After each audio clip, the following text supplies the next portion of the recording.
Morning, আমি পারো। আশা করছি তোমরা সবাই ভালো আছো। আমিও ভীষণ ভালো আছি। আজকে তো সোমবার, আজকে যাব একটু পুজো দিতে। সোনামাকে নিয়েই যাব। ও এখন খেলা করছে, ওকে রেডি করব, তারপরে রেডি হব নিজেরা, তারপরে যাব। দেখো কেমন, দেখো সোনামা কীরকম খেলা করছে। ও কিন্তু একা একা খেলা করতে ভীষণ পছন্দ করে। একা একা খেলা করছে এখন। এরপরে আমরা রেডি হব, তারপরে ওকে রেডি করব। ততক্ষণ চলো রেডি হয়ে নিই, তারপর দেখা হচ্ছে তোমাদের সাথে। দেখো বন্ধুরা, আমি রেডি হয়ে নিয়েছি, তোমাদের দাদাভাইও রেডি হয়ে গিয়েছে। এবারে আমরা সবাই মিলে বেরোবো। আর এদিকে সোনামাকে কেমন রেডি করেছি দেখবে না? দেখো সোনামাকেও কিন্তু রেডি করে দিয়েছি, সোনামা ঘুমিয়েও পড়েছে।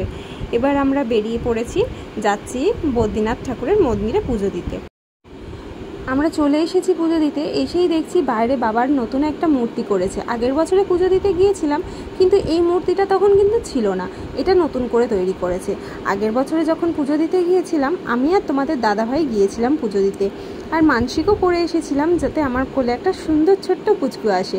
তো এবারে তো কোলে একটা পুচকু আছেই, যার কারণে কিন্তু এবারের পুজো দেওয়াটা আমাদের কাছে অনেক অনেক স্পেশাল। তো দেখো অনেক মানুষের ভিড় হয়েছে, এখানে কিন্তু মেলাও বসেছে। কত মানুষের ভিড় দেখতে পাচ্ছ তো বন্ধুরা।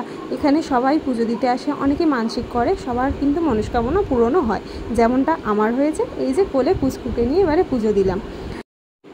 আমাদের পুজো দেওয়া কমপ্লিট হয়ে গেছে। তারপরে দেখলাম ওই পাশে ভোগ বিতরণ করা হচ্ছে। তো ঠাকুরের ভোগ না খেয়ে কি আর কি করে যাওয়া যায় বলো তো।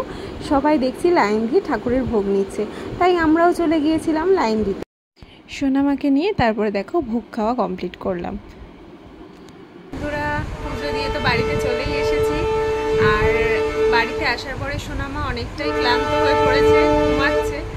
আর আমারও একটু শরীরটা খারাপ লাগছে, এবার আমিও একটু রেস্ট নেব।